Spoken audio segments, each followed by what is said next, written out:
शंकर नाम का एक लड़का था जो अपनी माँ सविता और बहन गुड़िया के साथ रामपुर के गांव में रहता था।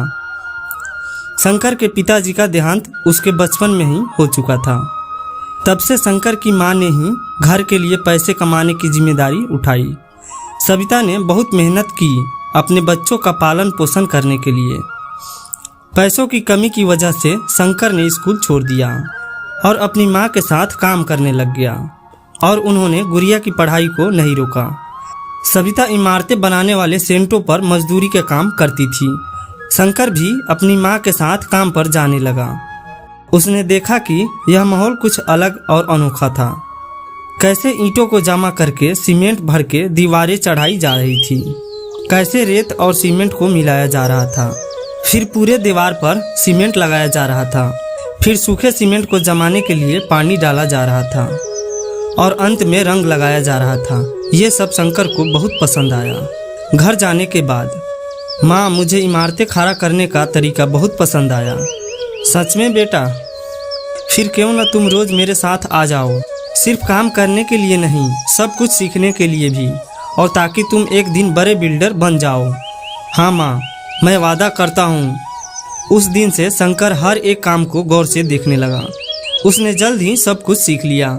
शंकर को इस काम में बहुत दिलचस्पी हो गई और इसी कारण वह अपना सारा काम जल्दी जल्दी खत्म कर देता था। बाकी के सारे मजदूर शंकर की कला को देखकर हैरान रह गए। सब लोग उसकी बहुत तारीफ करते थे और उसकी माँ को भी अपने बेटे पर बहुत गर्व महसूस होता था। इसी तरह शंकर ने 4 साल मन लगाकर काम किया। इसी दौरान शंकर की माँ की तबीयत अचानक से खराब हो गई और वह काम पर जाना बंद कर दी। अब शंकर अकेला था, जिसने बीमार माँ को भी संभालना था और अपनी बहन की पढ़ाई को भी। सेंटों की कमाई उनके लिए काफ़ी नहीं थी, तो शंकर ने सोचा कि वो खुद का कंस्ट्रक्शन का कारोबार शुरू करेगा। माँ, तब तक मैं मजदूरी करूँगा। अगर हमें हमारी समस्याओं को समाप्त करना है तो मुझे लगता है कि मैं खुद का कारोबार शुरू कर लूँ। मेरे बच्चे, यह तो बहुत ही अच्छा विचार है, पर पैसों के बिना कोई काम शुरू कैसे करोगे? मेरे पास एक योजना है। माँ, मैं चंपक लाल सेठ के घर में काम कर रहा था। उन्होंने मेरा काम देखकर बोले कि वो मुझे जब भी ज़रूरत हो तब वो मेरी मदद करेंगे।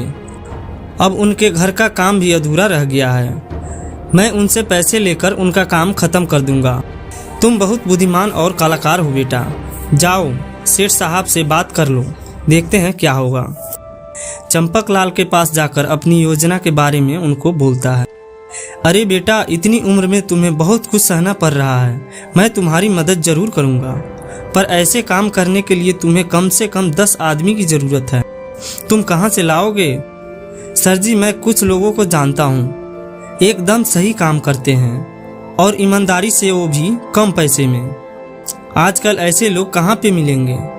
शंकर, मैं और मेरी दोस्त बहुत सालों से मजदूरी का काम कर रहे हैं। शायद हम दिन भर काम करके भी ये लालची बिल्डर लोग हमें ठीक से पैसे नहीं देते थे।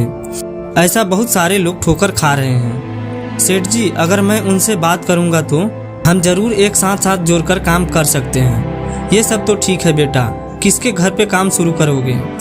सेठ जी, आपका भी तो काम कब से रुका पड़ा है। मैं आपका घर का काम देखते ही देखते ख़त्म कर दूंगा, देख लेना। ठीक है बेटा, जाओ और भगवान का नाम लेकर ये शुभ काम शुरू करो। शंकर अपने मजदूर दोस्तों के पास गया और उनको इस काम के बारे में बताया। सारे दोस्त इस विचार से खुश थे और तुरंत शंकर के उसको काम के लिए पैसे भी दिए। अगले दिन से सबको काम पर लगना था। अगले दिन शंकर के दोस्त आए अपना अपना सामान लेकर। शंकर ने बचे हुए पैसों के साथ बाकी का सामान लाया, जैसे कि सीमेंट, रेत, बकीरा। मजदूर पहुंचने से पहले ही उसने सारा माल और सामान तैयार रखा। सब लोग इस नए काम को लेकर बहुत खुश थे, क्योंकि सब जवान थे।